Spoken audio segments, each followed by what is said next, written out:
What's up, Facebook? How's everybody doing?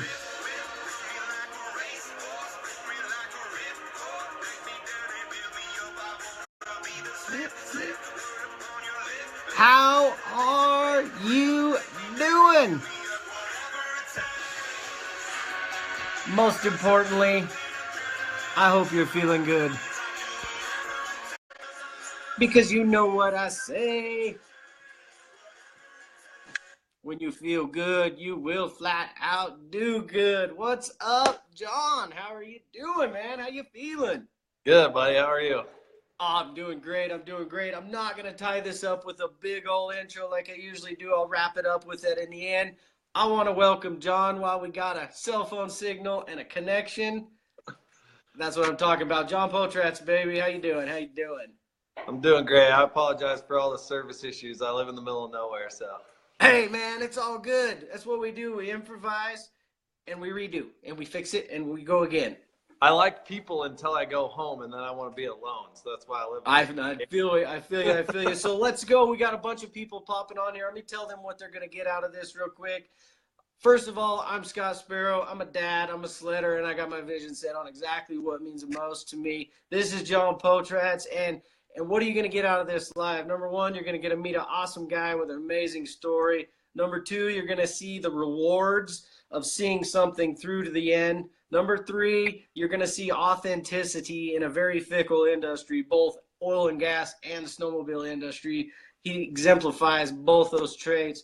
And number four, you're going to hear 5 things that you need to know before coming to Eastern Wyoming to go sledding. So welcome, everybody. Thank you guys for coming on. Everybody's popping on. I love it.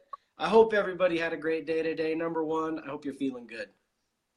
Because when you feel good, you flat out do good.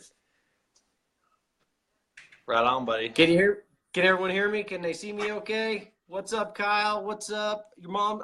We got a bunch of people coming on. Holy cow. All right, so let's dive right in. Let's dive right into this. What are you up to this evening?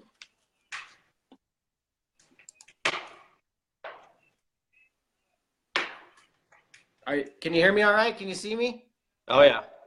Okay, cool. Well, we kind of went a little early, so I'm going to go behind the purpose of this story. Our guest today is proof that anything is possible with the hard work and the drive to see it through. And about 8 months ago, I saw a post from John, and I reached out to him. He said he traveled to Wyoming with $100 in his pocket and a Walmart gift card for groceries. And that was a little while ago. And what I read in that post, it was a sense of humility at first. And he's like, hey man, a lot of people, they see the stuff on the front and they don't look what went into building it on the back. And so that's what we want to dive into today, is we want to talk about a little bit about that drive and then see where it takes you and what you can give to the snowmobile community and what you've done to it. So let's tell a little bit about your story and let us know how you're doing. I'm laughing about some of the comments. Kyle says They're going to be rolling fast. My backstory is that, like you said, I left Idaho as an Idaho boy. Loved Idaho, everything about it. Didn't want to pour concrete the rest of my life. I left that job, headed for Wyoming to figure out something different. And my whole life I've strived to be something different. I didn't want to follow the path of being a logger. I didn't want to follow all my friends. I wanted to do something else, do my own thing. So I left there, like you said, $100 in my wallet, and my mom gave me a gift card to buy groceries, and that's where I left it. And I came down here, started at $10.50 an hour. I left a $15 an hour job in Idaho. Wanted a career, wanted something different. I knew I couldn't go to college. I just wasn't a school guy. I didn't have that in me, So left there, came here, and fell in love with the oil industry.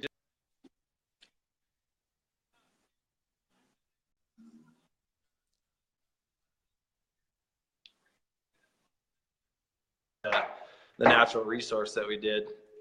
But yeah, super swabber, Dan just said. But anyways, I started as Dan Lathrop's hand. He's commenting there. It's pretty funny. But anyways, that's not really you know, and I think I've done well, and I've moved my way up the oil field, and I love what I do, and I have a lot of passion for the oil field and the oil industry, and see it continue forward in an aspect of not affecting the earth and doing the right the right ways. And Yeah. you know, it's not like most people think oil guys, they just don't care about the earth. That's not how it works. I have 40 acres, I have irrigation water, I have a well, whatever, you know what I mean? So, but anyways, I made a career out of it. I've done well for myself, and I've been able to snowmobile a lot because of the industry, and to move more into snowmobiling and what I've done in that aspect.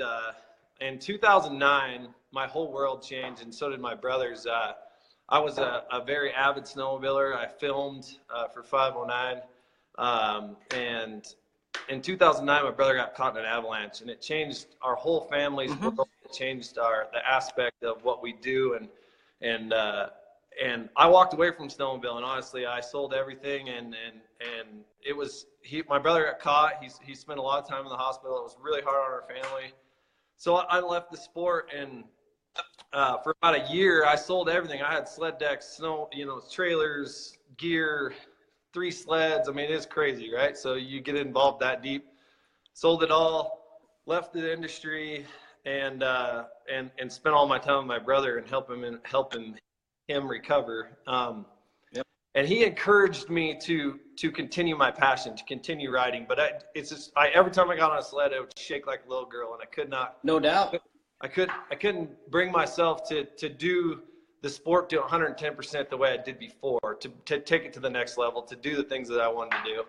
And it's cool that Kyle Erickson actually chimed in tonight, because he's watching. But I met Kyle Erickson at a softball thing locally here, and we hit it off, and he was telling me, I fucking hate snowmobiling. He said, I don't like snowmobiling. He was just going off. He likes to curse. He goes off the handle. He tells me, I don't know why anybody would ever do this, blah, blah, blah. He's like, it's just the dumbest thing I've ever done. I was like, well, let's go. And he said, all right, well, let's go. And so we went, and I was dropping off the edge of the road and jumping the road and doing crazy stuff on his sled. He let me borrow his sled. Anyways, it was pretty fun. He made me realize, because I taught him that snowmobiling can be fun, and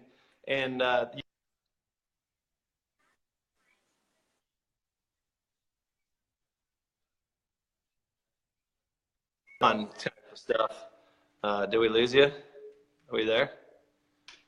Yeah, Still we lost you a little bit. Okay. You still good? Yeah. You're in and out. I want to apologize to everybody. John's on cell phone service right now. He does live out in the back in the country in eastern Wyoming there. So pardon any technical difficulties. We're trying to bring you the best thing we can, so we're making do. So bear with us. So anyways, long story short, I got back into snowmobiling the following year. I bought my own sled, and I got back into the industry, and I started riding again. And it was big for me, trying to get back in and be at the competitive level and really push myself because of obviously what happened to my brother. But anyways, long story short, like I said, I grew a passion for showing people that this industry can be fun. It can be a lot of good time. And it doesn't have to be drive around, drink beer. It doesn't have to be pull big chutes. It can be tree riding. It can be push yourself in different aspects. So I fell in love with it again and started buying sleds and doing different things. But then I fell back into I want to be better. I want to be the best guy. I want to be this. I want to be that. And there's nothing wrong with that. Don't get me wrong. But until last year, to be honest with you, I wasn't where I needed to be as far as the guy that needed to for the industry. I lost my good buddy Josh Roth last year, and it made me realize because I rode with Josh a lot in pro camp. He had his own deal where he was doing pro camp similar to like what Dan Adams and Chris Brandt do, where they take people out. Yeah. He drove me a lot to teach people, to show people the passion of what we do. And honestly, Josh's deal was hard on me too. I only rode 700 miles that, which is not much for me. Usually I ride 2,000-3,000, so. But anyways, I grew a passion for, now this year, I started a page called Ride Wyoming, I take out every single person that calls me, any person that texts me, any groups. I used to be a group guy, like where I don't take groups. I just tell people like anything over 5, like you can just pound sand. But I know that. I enjoy every moment of it. That people always say, man, I just didn't know snowmobiling could be this. You take them into the backcountry. It's a pretty good feeling, you know, just watching people learn and know where a snowmobile can take them and what it can do. So to you, Scott, sorry, I didn't mean to be so long on that, but you there? That's it, man, and that's it. That's an unprecedented, and that's kind of what I wanted to touch on is your wide open aspect to welcoming people like into your area, into your place, into where you go ride. That doesn't come from a place of I want to hide this area. It comes from a place of let's grow the sport and let's grow, somebody's passion that may not know how to get to those areas or may not know how to, ride that type of terrain. And you just open them up, welcome arms. And that's absolutely amazing. A lot of people don't do that. So hats off for that for sure. Well, and at the end of the day, I think one thing you have to remember as you progress as an athlete, and I feel like I do well. I can ride a sled well. I think God blessed me with a gift that I can ride a sled really well. But at the end of the day, I want people to remember the who and not the what. I want them to remember who Jon was, not what he was. Not Jon was a millionaire, made a bunch of money in the oil field. Not Jon was an incredible athlete. Jon was a good guy. He took care of everybody that came his way. And if you invest in people and you really care about people, I feel like at the end of the day, you're going to be more happy in life than you are if you just chase that dollar your whole life. And that's realistic, so.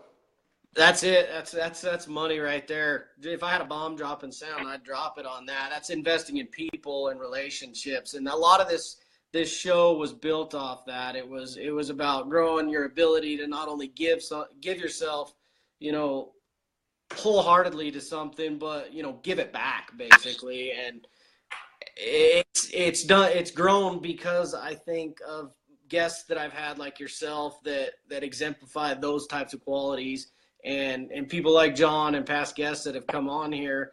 They've all kind of resonated that fact that it's give first, and then everything comes, in return in its own way. So hats off for that for sure again too on that one. How's everybody doing? Be sure and share this out. If you guys know somebody that likes what we're doing and likes what we got to say, please share this out. And we sure appreciate it. That's how we're going to grow this page, and that's how we're going to grow this project. So appreciate that. I want to dive into now what is Ride Wyoming? What is your vision with? You've touched on how you want to grow your sport, but let's go into Ride Wyoming and when people come to that page, what can they expect? What kind of service are they going to get out of that?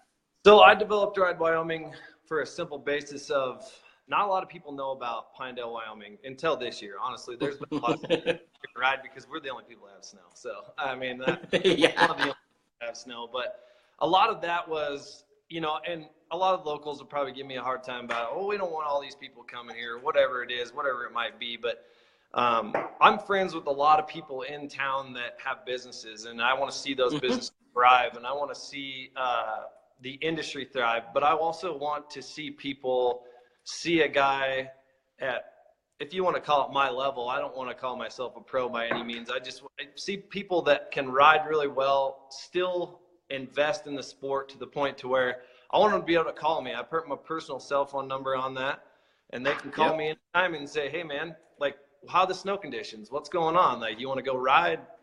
All those things mean a lot to me. And I've been the guy that's on the other end of the aspect where, like, where am I going to go ride? Like, what's going on? Like, where's, who can I call? Is there somebody that can give me a legit report, or are they going to blow smoke, So, yeah. And I know that's crazy because people think, well, you're just going to blow up our local riding area. But honestly, I know the area so well, I can take you to fresh snow if it hasn't snowed in 5 weeks. So that's just how. Well, there you go. If you're watching this on the replay or you're watching it live and you want to know where the fresh snow's at, especially on a year like this, in places other than BC and Montana. Ride Wyoming, John will hook you up. I love it. So, I mean, I think it's important to remember that if you're riding down the trail, no matter who you are, whether you have a wrap on your sled or your name on your windshield, if a guy's broke down, stop and ask them if they're okay. If there's a piece of trash on the side of the road, let's pick it up. Or, you know, if there's somebody stuck or a family or whatever's going on, like, make sure that they know that snowmobilers care about each other. I think we're a big family, and I think that's a lot. There's a lot to be said for that. You know, I think if you do that, there'll be a lot more reward in it for you than if you're just the baddest dude on the mountain. And you know, I think there's nothing wrong with filming and doing all the other things, but I'm taking a different approach to promoting my people that help me as far as, you know, fly racing, Polaris snowmobiles. Like, I don't need to be filming. I don't need to be doing that. I'm taking a different approach, and I want people to realize what we're doing or what we're trying to do as Ride Wyoming for the sport. And that's important to me. So cool. It comes through, man. It shines through on what you do. Definitely comes through. So yeah, you mentioned a little bit about the people you ride with. If you want to, you know, support you in any way, what do we got? We got fly racing, Polaris ambassador.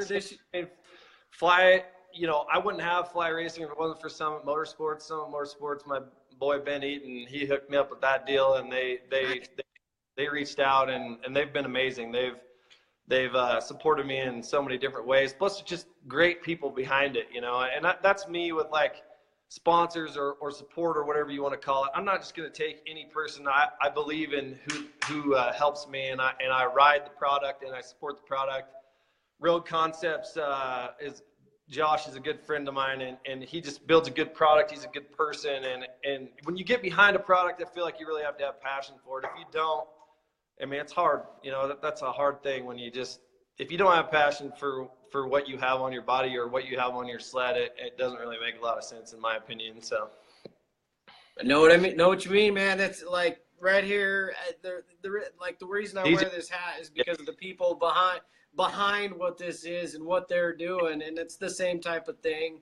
It's a smaller scale stuff, and it's a product. A product's a product. If you don't have good people behind it, it doesn't really matter. I mean, it could be, you know, there's a lot of different manufacturers of everything there is out there, but you have to have good people behind it. I think the best thing there is knowing that you can communicate with those people and talk to them and give them better input. And I've helped Fly design different stuff and give them lots of input on what I thought and what I didn't think. And, you know, I mean, they give me product and I thrash it and I tell them what I think, and they're just like, they know that I'm hard on stuff, so they'll give me stuff to try, you know. So and I'll give them an honest opinion, but, you know, that's at the end of the day, you can say I'm sponsored, I do this, I do that.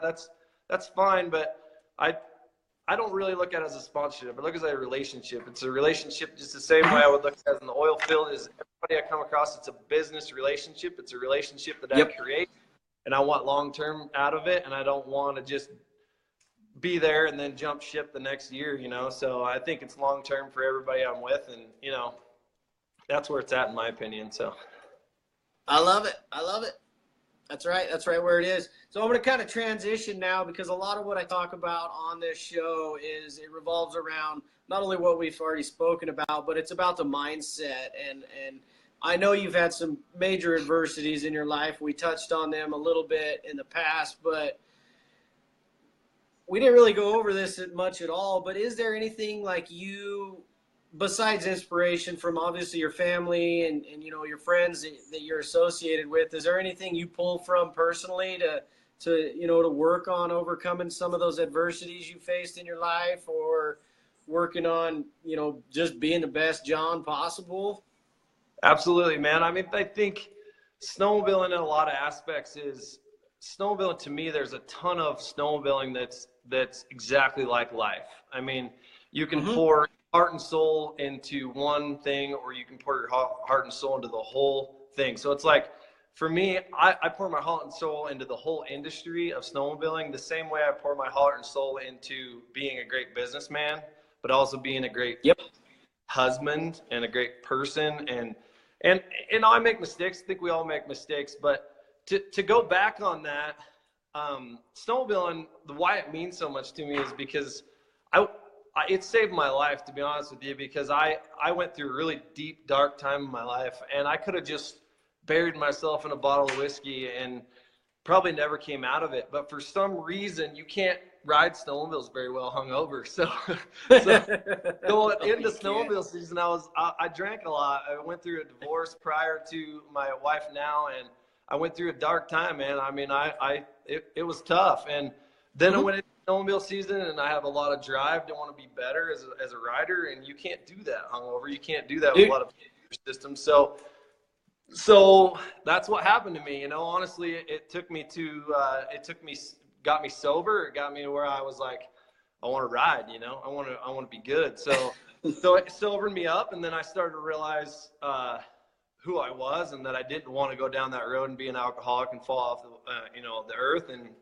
And then, fortunately, you know, I met my wife now, and she helped me, you know, realize what I wanted in life. She had a son. It made me want to be a family man, which I never thought I wanted. All those things, you know, but I think snowmobiling got me there. It made me survive long enough to not want to fall off the deep end, you know? So I owe snowmobiling that. And I think that's a lot of my passion for showing people what's so cool about it is if it can be an addiction, it's probably more expensive than being addicted to cocaine, to be honest with you, but it's I would say fun. yes. It's still fun. And probably say good time. So if you can fall in love with something like that, and you can learn from everything about it, not just I want to be the baddest dude on the snow, but you can learn how to use the things you learn on a sled to life, use that same drive to life, to business, to whatever you want it to do. I think that's helped me a lot. So I love it. Similar story. I mean, I let life kick me in the teeth for about 4 or 5 years. And I mean, I'd skated through basically doing my thing, whatever it was, for a long time. And then some adversity hit, and I just sat back and I started taking it. And I was like, hey, I want to ride a lot. And to ride a lot, like you said, I mean, it is an addiction. Could be more expensive than the alternative. And I'm like, hey, I cannot justify riding like this when I'm not providing for myself on the back end of things. And basically that's when I'm like, I'm not doing the things that I should be doing to get where I want to go. And that's it. I just dug in, I went to work, and I started creating it for me. And this is part of it, man. This is part of my journey to get where I want to go. And like you said, I'm going to impact in a little different way. And I'm going to do it right here. And pretty soon, hopefully I'll be the guy that when the people are like, hey, I want to start, you know, do more Facebook Lives or do something like that regarding my niche or industry. You know, hey, Scott did it. Well, you know, I think I can do it too. So I can be that inspiration for somebody in that way or shape or form also. So I love it, man. Similar, right. A little different. A lot of aspects for me, like I do really well. Like I feel like I have a great career, and I make a decent amount of money. I can support my family. I can put money away, and I don't need to charge. You know, I mean, I know that's crazy, but like, I don't want to charge. I don't want to be a guide. I don't want to do it for a living. I just want to do it for fun. I want to show passion of what I do and how I do it. And I know that's crazy, but a lot of guys, you know, a lot of people can't afford to do that. But like, that's who I am. That's what I want to do for the industry, is just be there for people. And whether it be a phone call or a, hey buddy, let's go riding, it can be any of those things, and just be able to impact the sport in a positive aspect. And that's that for me, you know. So love it. I wrote this little down to share, and it kind of ties into this. It says you've got to think about big things while doing the small things, so that those small things go in the right direction. And to be able to do what you want to do and get where you want to get, it takes a lot of little things, and it takes a lot of little things over the course of time to be able to get there, to get to the position where you can go travel in the winter, and you can go ride, and you can spend time up there, and you can maintain sleds, and you can, you know, hopefully get a new one every once in a while and do those sort of things. It's the little things along the way that get you there. Purpose and share your passion. Sharon's your mom, right? She's yeah. I love it. Yeah. Very So, impactful. I saw a comment a little while ago from somebody that scrolled past. He says helicopter racing's about as expensive, and I'm like, that's a well, thing. I think there's a lot to that, right? I mean, it doesn't have to be snowmobiling. If you can have a passion for something, Yeah. that's huge, because a lot of people just drift through life and they don't know what they're doing, or if they can't find their niche, or they can't find their passion. And I think for me, like, I was raised really well. Like, I was raised with a lot of drive and compassion, and just like, once I fell in love with snowmobiling, I knew what I wanted to do. Like, I never really wanted to be a pro snowmobiler, honestly. That's not what I wanted to do. I wanted to impact the sport in a different way. I drifted off that path many, many times, but now I've kind of figured it out. I've grown as a man. I've grown as a father. And I feel like I can do some great things in the sport now, and I feel that's where it's at for me. So I agree, man. You're making a huge impact, and as you can see by the viewership on here, that's not because of this guy right here. So you're definitely making an impact, and I just want to say thank you, number one, for taking the time to do this with me tonight. This is cool. This is a lot of fun. yeah, no problem, buddy. So what do you? Right on. So what are let's do this real quick while we got a bunch of people on. What are 5 things people need to know before they come to Eastern Wyoming to ride? I think more than anything on those deals is know the terrain, know where you're going, know get avalanche training, especially if you're coming from Minnesota or somewhere where it's not very well offered. I don't care if you're going to ride down the trail, it can slide anywhere. And I think that's huge, knowing what you can do with the beacon, get the right gear, know the terrain, find either a guide or somebody like me that can take you out so that you don't end up in a terrain trap. I think that's huge. I mean, a lot of people think they know where they are, and then all of a sudden they don't know that the hill's sliding above them. I think that, honestly, for me, I haven't rode anywhere else but Wyoming this year because I'm scared. And I will honestly say I'm scared. The avalanche conditions are terrible. If I don't know where I'm at, what's above me, what's below me, I won't do it. I won't go. I just can't. I can't. I mean, I got a family, and avalanche scare the bejesus out of me, and I just don't want to be involved in it. So honestly, I probably won't ride anywhere but here this year, just because the conditions have been so sketchy. So. Well, there's very few people that have been impacted by avalanches the way yourself has, outside of actually you personally being in one. So I hope everybody takes that with, and myself, I need to get more. I know that. I've had a little bit, but I want to get more, and I will get more, and just take that to heart, because this year is absolutely crazy. I see it on everywhere is sliding. I saw a picture from Utah a couple weeks ago, and the whole entire hill was a sheet of blue ice. Like, it was absolutely insane. And that's not going to hold snow for the rest of the year. So definitely, I like that value there. For sure, one of the things I want to touch on too is that a lot of times it gets drove into people, buy the gear, get the training. I get that. But at the same time, it all comes down to making the right decision. It all comes down to being smart. You can get out there and have all the training in the world, but if you make one wrong move, I think we've all been there. My brother Matt did it. Josh died last year in the weirdest situation ever. I mean, Josh was probably one of the most well-trained athletes that there was in the backcountry. And he got caught because he made one wrong move, and that's realistic. It happens. And it's an educated, calculated risk what we do, but you just have to make sure every day you think about that, and you think about what's going to happen, and what we have to lose. So also, don't just rely on the avalanche forecast. Make your own forecast. When you get out there, read the snow, dig a pit, know what's going on. Not to say I'm invincible. I'm not saying I know everything or I'm invincible, but I try and read the snow really well. I try to take the groups places I know are 100% safe. But it's not always 100% safe. Anything can happen anywhere, anytime. So you just have to be prepared, and that's why you have the gear. So. Absolutely. All right. Well, I'd love to go back through comments, but they were scrolling so fast. I don't know if we can catch any. If you got any questions for Jon or myself, drop them right now. Thanks for throwing that link up in there.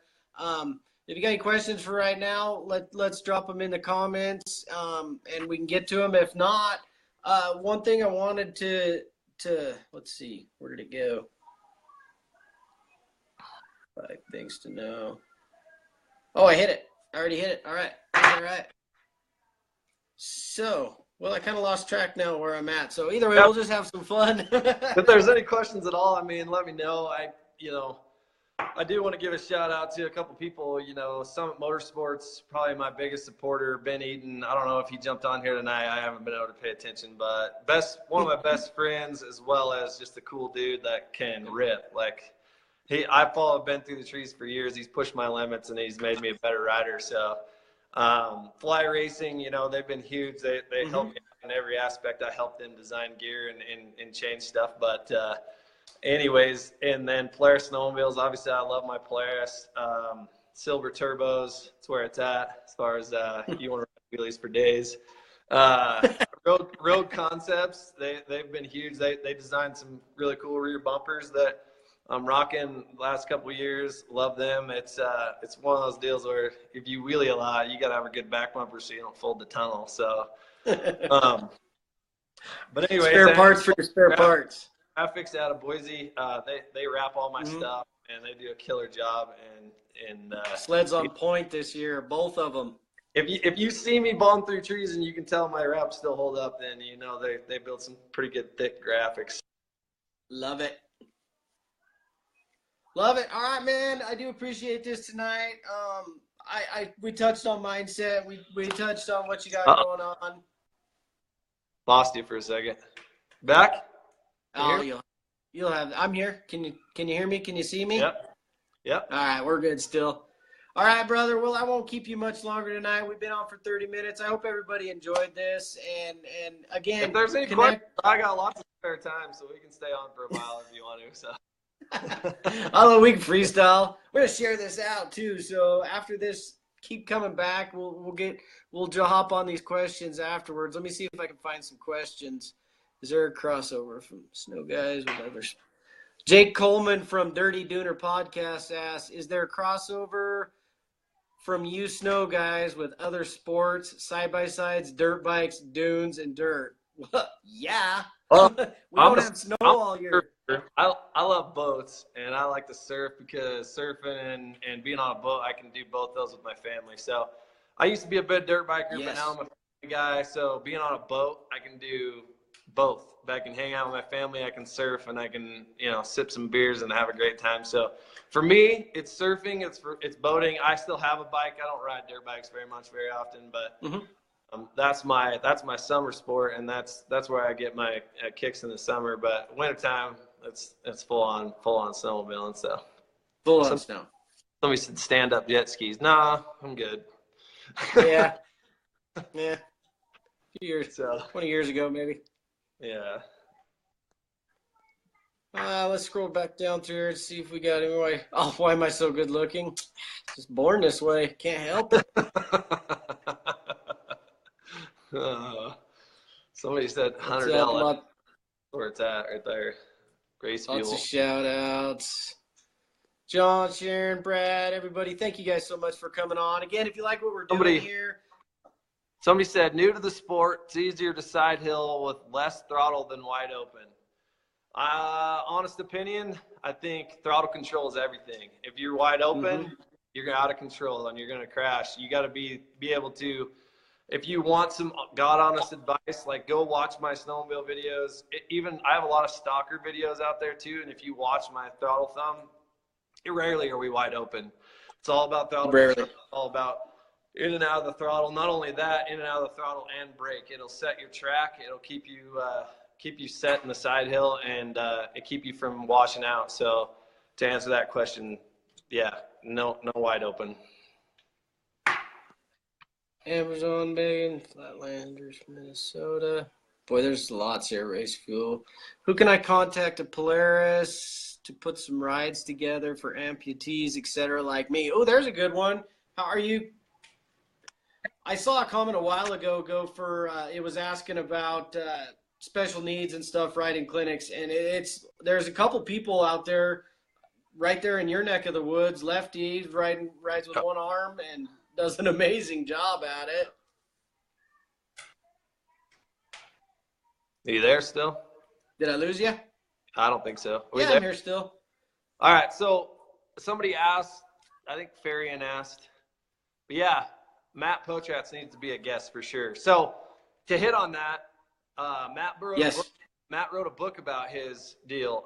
212 Degrees is what it's called, and it's about his incident and what he went through, and what we went through as a family. If anybody would like one of those books, I carry them here at my house, and then Matt also has them at mattpotratz.com. So if you want to go there, or if you want to talk to Matt personally, just get a hold of me, and I can give him your number, and he can reach out and talk to you for sure. So cool. Yeah, definitely. He amazing story. Amazing story.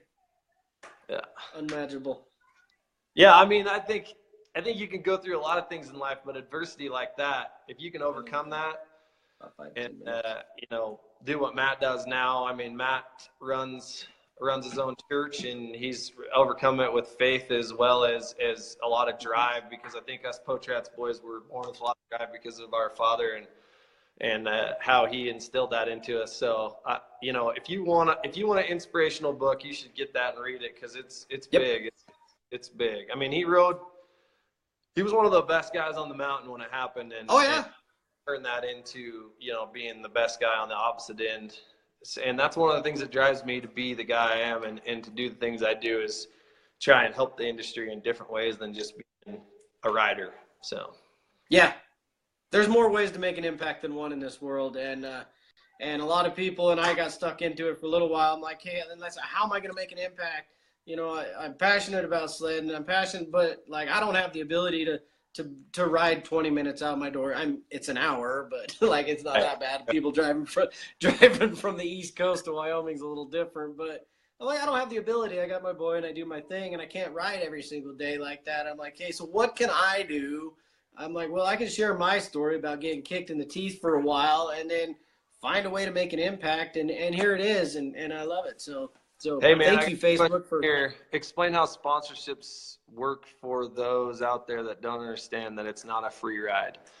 Yeah, man, sponsorships aren't a free ride. You don't get stuff for free. I mean, that's not realistic. I think if Ben's still on here, he gets it. I mean, I think you find a product that you're super passionate about.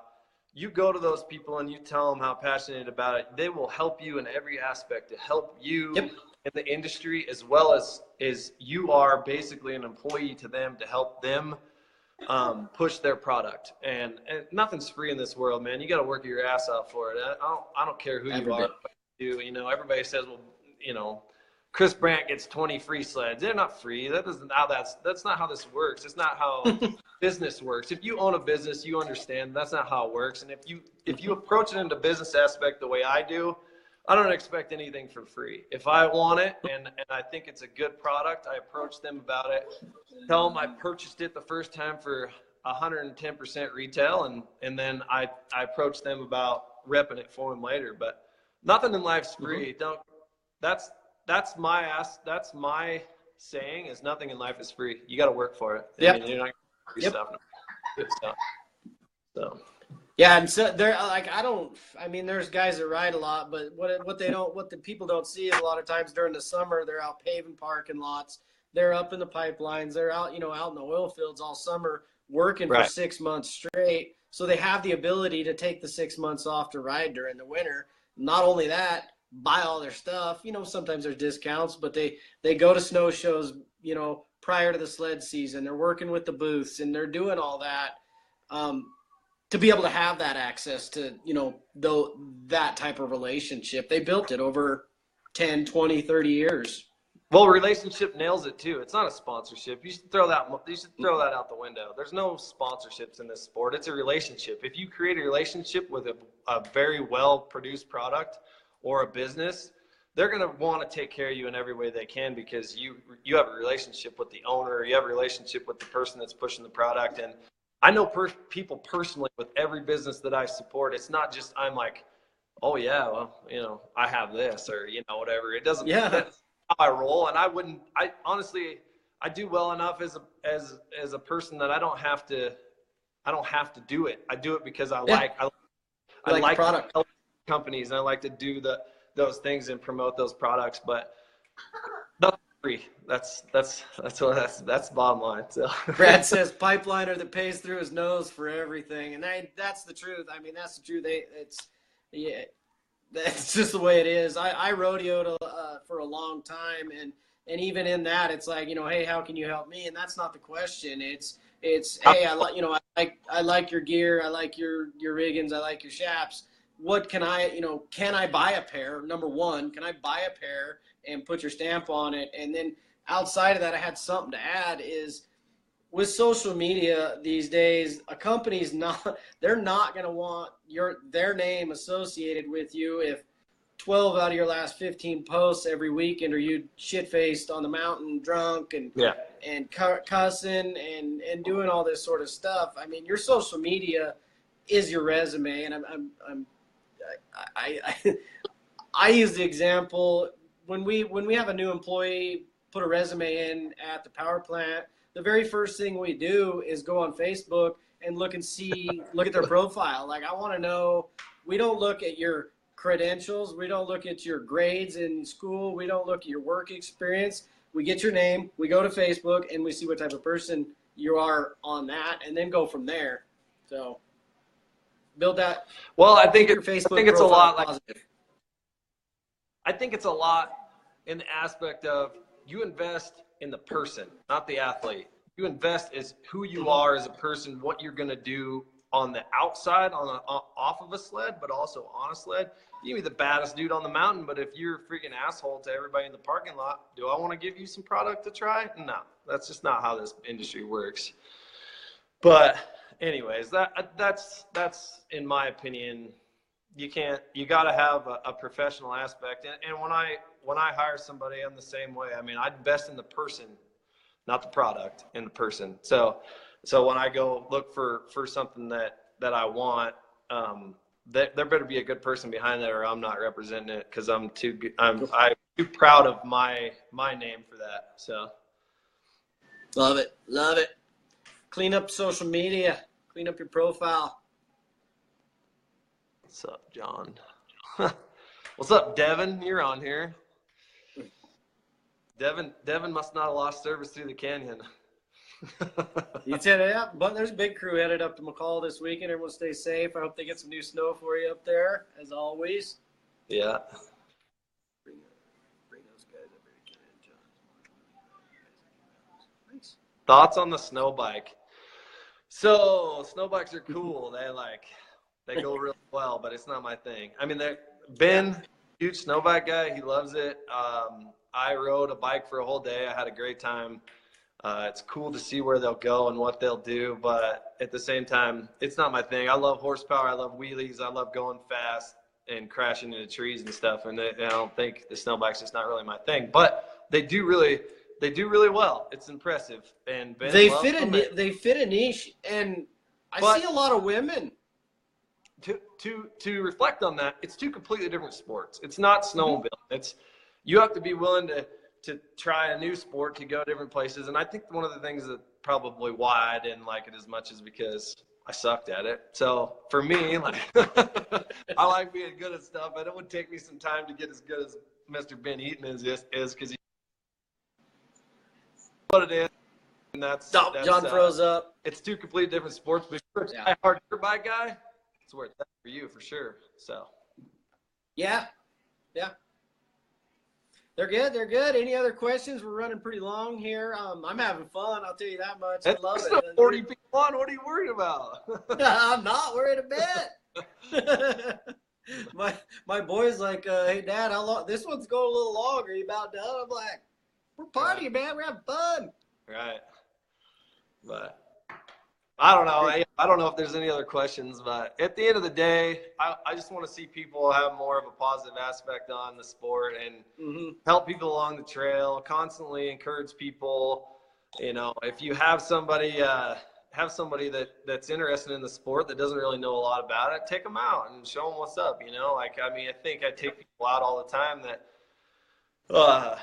that don't really know what it's all about. You know, they've rode trails and they've drank beer and they've done different stuff, but they've never really gone and taken it to the next level like we can in the trees. So,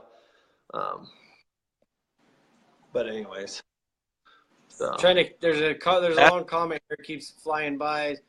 Join those guys riding the mountains. Best riding gear, go. It's all good. All the gear is good. You can't. All the gear is good. It is what it is. It's rider preference. It's all how it fits your body, whether it fits you tight, loose, tall, short. I mean, I'm a huge tall guy, and I like fly because it fits me really well. But there's other gear out there that does well too. You can't. I'm not a band basher. I wear what I wear is what's comfortable for me, and that's what I do. And I wear fly, so that's, you know, is what it Let's take it back a notch. Here's a little. Have you ever put bread bags around your socks and shoved them in moon boots to go up on the mountain during the day? Ah, man, that's how I started riding when I had a kitty cat when I was like 2 years old, and Right. That's it. Bread bags over your socks and then into the moon boots. Right. That's what I'm talking about. We used to do it old school. I think as far as the industry goes, it's funny because everybody produces a good product. I think as far as gear goes, turbos go, snowmobiles go, it has to be rider preference. It has to be what you like, what works for you. You know, installability, where silvers are super easy to install. I think about anybody can do one, you know, compared to a boondocker takes you 7 hours. That's just a comparable for you. But I mean, I think that's how all gear and all brands are. I think brands fit you the right way. You get on one and you know it's your brand, and that's what you do, you know, and that's what you ride. So not a brand basher, not going to get into that, but nah, you know, it's just not find A, something that fits, B, that's something that performs, C, something you like the colors and the pattern, and rock it, buy it. Yep. Love it. Right. Got some comments on too. Bread bags on the Enticer 340. Devin was broke. It's nothing like the fall. Devin's probably not as bad as the old boondocker turbo on 10 pounds of boost that still won't hang silver on 7, huh, Devin? Woo! Woo! Rider ability. Oh, we're having some fun. What's up, Shelby? Thanks for coming on here. Appreciate it. Amber's on. Rocking and rolling. I love it. 43. Where can we go next? I should have wrote a whole list of questions. I'll usually do my typical 3 and bail, but this is fun. Yeah, well, hey, we're on here. So what drives you in the industry, and what's your plans as far as the future goes, as far as snowmobiling? I love it. So my impact I want to make, like if I can tie, like, you know, same thing your brother does on a whole different level than what I'm doing, but I want to focus on the mindset. I struggled personally being able to have the time and the ability to get up like I wanted to get up. So I had to create a way to create a little bit of extra time and a little bit of extra income to be able to do it. And so I'm going to try to make my impact. If I could be known for the guy that teaches snowmobilers how to do Facebook Lives, how to do interviews, how to rock their social media accounts, how to build their personal brand inside of the industry, because so many people are trying to do the same thing. And I started this show out, you know, with a few companies that are doing things a little different and doing it their own way. And so that's what I'm trying. That's my goal here is to basically build a social media company out inside of Facebook, Instagram. We'll get there. But if I can impact people, teach them a new skill, how to personally brand themselves, even with maybe they can't, like I said, ride 150 days a year. They can only, you know, ride 20 or 30 days, but they have a strong passion for the industry. There's more than one way to make an impact in the community. You're absolutely 100% right on that. I mean, I think social media has become huge, and if you can figure out a way to have a positive impact on the sport, not just the brand that you're representing, but on the sport altogether, I think that goes a long ways. I had a question, Scott. I want to hear about his morning routine. Yeah, my morning routine. I have a newborn. Like, well, he's 2 now, but he doesn't sleep very well. So if I can just get out of bed in the morning and go to work, I'm doing pretty well. But no, I usually do get up, have coffee, do a little soul searching. I am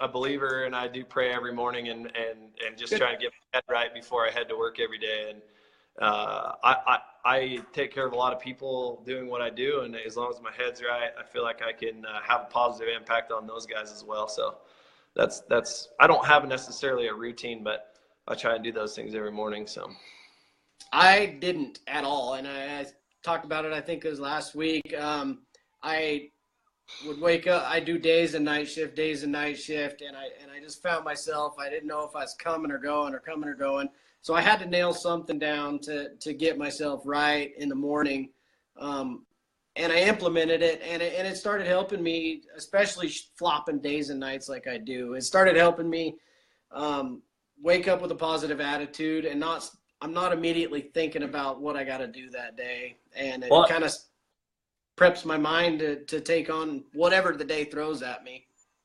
My wife says every weekend he makes his kids and wife breakfast before he leaves. You dang right I do.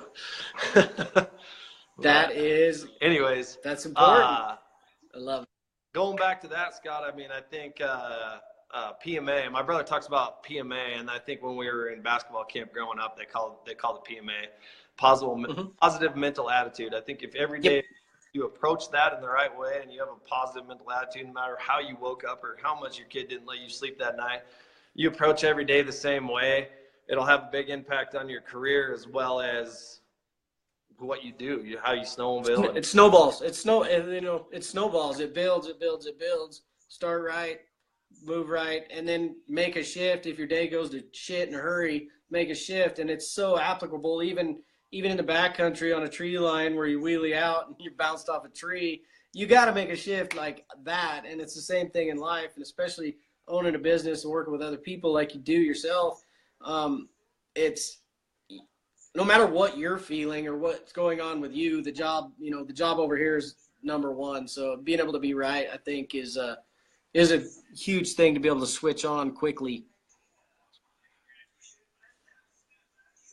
But yeah, I mean, a lot of that too. Like, I don't know if there's a lot of single guys that snowmobile anymore, but for me, it's big having a huge support of my wife. Like, it's tough. Like, I bought her a boat for the wintertime or for the summertime. We boat a lot as a family, but I'm gone. I work a lot, and then I come home and I go snowmobiling on weekends. So that's huge, having the support at home and having somebody. Yes, definitely. Especially having 2 kids. So shout out to you, Becky. always a strong one behind there. Always a strong one in the background, making things go good.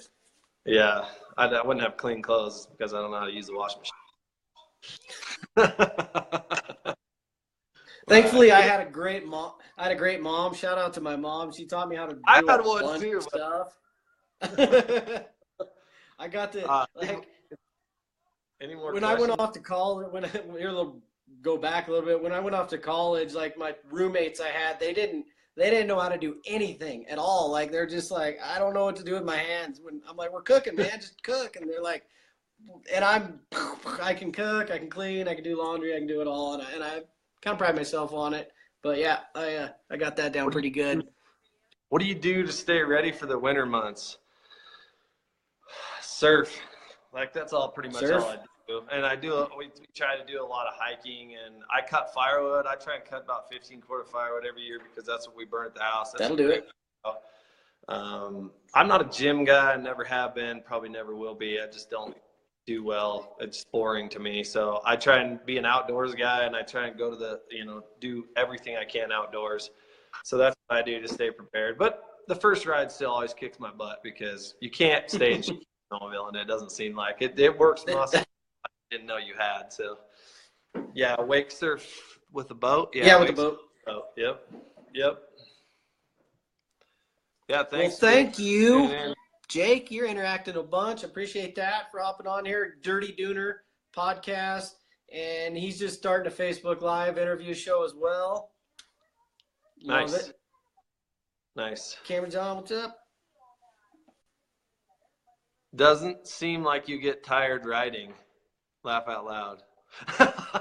Well, not very often. No, I I dig deep snowmobiling, and I find a new level and a new gear, and I don't really know how to explain that.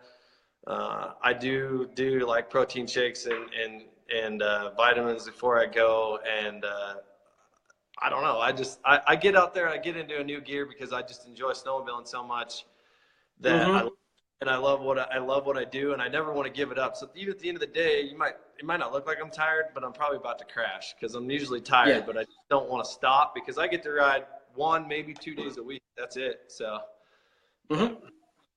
Yeah, I would say it's hands down one of the most physically demanding things you could do, and then extend it over 6-hour-long days. Where it's a lot. It's a lot of calories burned. It's a lot of energy, and there like you said, there really is no way to totally prepare for it. Well, and then on top of that too, I mean, it's smart to know when you're tired and to stop, because you will make a lot of mistakes and you will wreck your equipment. And I don't know, you guys have seen a lot of my YouTube videos and Facebook videos. I crash a lot. I mean, that's just how I roll. I hold it wide open, and sometimes it works and sometimes it doesn't. So it's just who I am, how I roll. And if you're not failing, you're never going to progress. So you got to push your limits till you fail. Bottom line, my opinion. So. Absolutely. I think we're running on empty here for now, but I do like this conversation. If you could snowmobile, Wyoming, man. I don't have any reason to go anywhere else.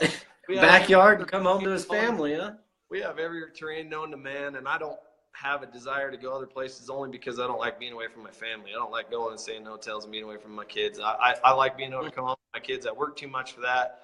We have a ton of terrain here in Wyoming to be able to ride a bunch of different. And if I do go somewhere, I take my family with me. I'm a family man first and a snowmobiler second. So at the same time, I'd love to ride some places, but this is where I ride. This is probably where I'll continue to ride. So. All right, for the last 33 people on here, again, if you like what we're doing here, I want to invite you to shoot me a message, and I want to add you to our private Facebook group. And we're building it off this Facebook, off this Driven. We're building a group. We're building a network of like-minded people that have a burning passion, a burning desire to accomplish the things they want to do. And it doesn't necessarily need to be snowmobiling. It's more about growing your network, growing your mindset, so you can do and you can accomplish and you can be the type of person, you can do the type of things that you want to do. So hit me up. I'll add you into the group. It's called the Driven Network, and we're going to do some great things in there. And I'm also going to be starting some lives in there about social media branding, how-tos on Facebook Lives, and some post tips and tricks and hacks I've learned along the way. All right, Jon, man, I thank you so much. You are an icon in the sport in my eyes, and I'm sure all these people on here would say the same thing about you. I love how you go about it. You're not showy, and you're humble, and I thank you again for coming on the show and doing this with me tonight. Yeah, buddy, it's a little bit behind now. I don't know if we're running out of service, but yeah, no, I appreciate it, and let's do it again. Definitely. I'm getting a lot. I think I'm going to have to step up my once a week show to more than once a week, because I'm starting to, people are like, oh, come on, I want to do it. I'm like, you're like 8 weeks out. And then anyway, so maybe we'll start a nightly show. You just let me know when you want to do it again. We'll maybe try and produce some questions. Maybe I'll post something before, and maybe we can answer some questions next time. And that way we don't have to read the comments. But, sounds good. Yeah. Sounds good. I'm gonna wrap it up if you're good. Remember, everybody, no matter what your circumstances are right now, I mean it when I say it, you're only one decision away from taking action on whatever it is you want to do. As long as you can make a decision to take action on it, you can accomplish it. And it's the little things that get you there. It's not a big thing. It's one little thing at a time, and keep progressing. Say hi to the little man.